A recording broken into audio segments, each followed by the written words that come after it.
Isang pinagpalang araw po sa inyong lahat. Kayo po ba ay nakaranas na parang nakakainip na hintayin ang transformation sa ating kapatid na sinarayan nyo ng gospel?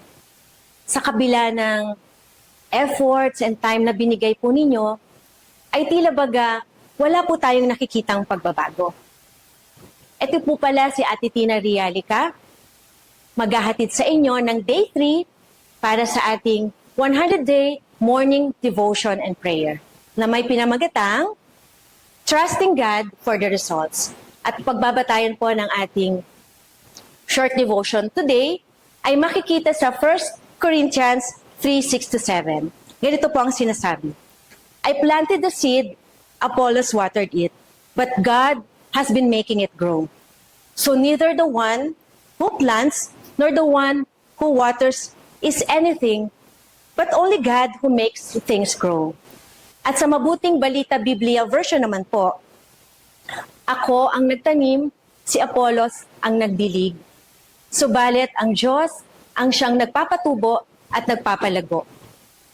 Hindi ang nagtatanim o nagdidilig ang mahalaga, subalit ang Diyos, sapagkat siya ang nagpapatubo at nagpapalago. Tayo na po ay pinagpala sa pagkarinig ng kanyang banal na salita. Merong 3 puntos po ang ibibigay sa atin sa umagang ito. Number 1, our role in planting and watering.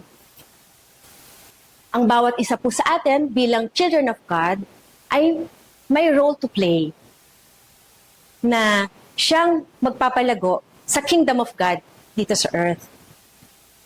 Kung tayo man ay tinawag bilang tagapag-share ng gospel or planting the seed or maging kung tayo man ay pinagkalooban ng talent para mag-encourage or magturo ng kanyang banal na salita or watering the seed, tayo ay nararapat na maging isang team.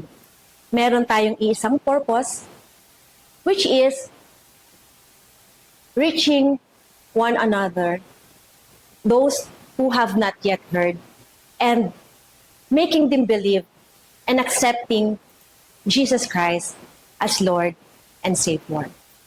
Number 2, God brings the growth. Yes po, nagawa na po natin ang ating role, at ang role naman ng Panginoon ay ito ay patubuin at palaguin. Ano po ang patutubuin? Ang mga buto ng pananampalataya na ating na-share sa puso ng ating mga kapatid. At hindi po tayo dapat mainip ng kanilang transformation dahil in His perfect time, ito po ay mangyayari. At ipagkatiwala lang po natin ito sa ating Panginoon. Number 3, relying on God's faithfulness in the process. Ang bawat isa po sa atin na tumanggap na sa Panginoon at nananampalataya ay may kanya-kanyang proseso ng paglago. Ang Panginoon ay very faithful sa bawat isa sa atin. Hindi niya pababayaan ang ministry na ito. Kung kaya't tayo po bilang mga anak ng Diyos ay maging faithful din sa Kanya. Maging masunurin tayo at maging matapat sa mga pinag-uutos sa Kanya. Tulad na nga lang po ng pagtatanim at pagdidilig. Mag-share po tayo ng gospel. Mag-continue po tayo na mag-encourage sa ating mga kapatid. At patuloy-tuloy na mag-aral at magturo ng kanyang banal na salita. Dahil in the end, lahat po ng ating pagpapagal ay mamumunga. At ito po ay pagkakaloob at sasamahan po tayo ng Panginoon. Dahil hindi po siya humihinto. He's always at work kahit hindi po natin nakikita. At faithfully po ito. At in return, tayo po mismo ay maging faithful din sa Kanya. Huwag po tayong hihinto. At lagi po nating ibibigay sa Kanya, pagkakatiwala sa Kanyang mga kamay, ang amazing results. Tayo po ay manalangin. Aming Amang makapangyarihan sa lahat, muli, salamat po sa aming narinig. sa mga lessons na inyong pinagkaloob po sa amin.